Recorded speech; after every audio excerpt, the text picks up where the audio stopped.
তো আজ আমরা দেখব যে কী করে একটা বাম্পি প্লেনে আমরা গ্রাস ক্রিয়েট করতে পারি এবং সেটাকে আমরা অ্যাজ এ বেস আমাদের প্রজেক্টে ইউজ করতে পারি।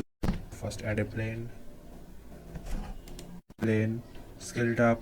Now go to edit mode, right click on it and subdivide to 10, then again select all and again subdivide, again 10.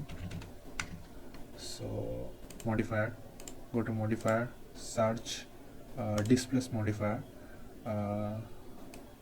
Just স্ট্রেংথটা বাড়লে কমালে এটা উপর নিচে হবে, তো স্ট্রেংথটা বাড়িয়ে কমিয়ে এটা অ্যাডজাস্ট করে নেব। তারপর এখানে আমরা যাব নিউতে, আর এখানে যে এই পপ আপটা শো করছে এটাতে ক্লিক করব। ক্লিক করার পর ইমেজ অর মুভি যেখানে লেখা আছে ওখানে ক্লিক করে আমরা এটাকে ক্লাউডস করে দেবো। সো বাম্পি হয়ে যাওয়ার পর আমরা অ্যাগেন ব্যাক করবো ওই মডিফায়ারে, ঠিক আছে, একটু উঠিয়ে নেব।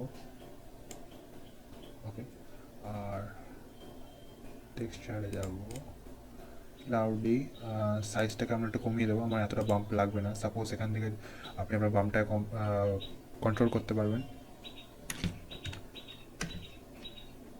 So after then shade smooth, so I think this should be good. আমরা এটার উপর গ্রাস অ্যাড করবো। Go two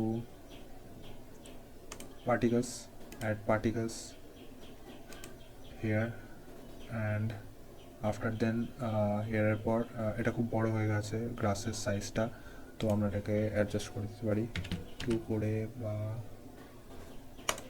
0.2।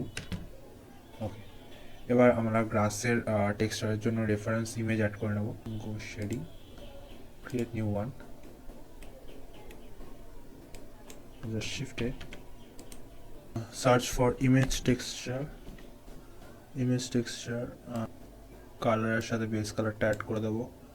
Now open for image and go to your download any grass image from website or Google. Stop photo. So for my case this is my image, reference image, so just click it and back to the layout and in here particle settings, increase number, suppose আমি এটাকে 50,000 করে দিলাম, তো এটা করাতে কী হবে, গ্রাসের এন্টিটিগুলো বেড়ে যাবে। So you have your final result grass in your bumpy land. So ভিডিওটা ভালো লাগলে লাইক শেয়ার কমেন্ট আর চ্যানেলকে সাবস্ক্রাইব করো। বাই।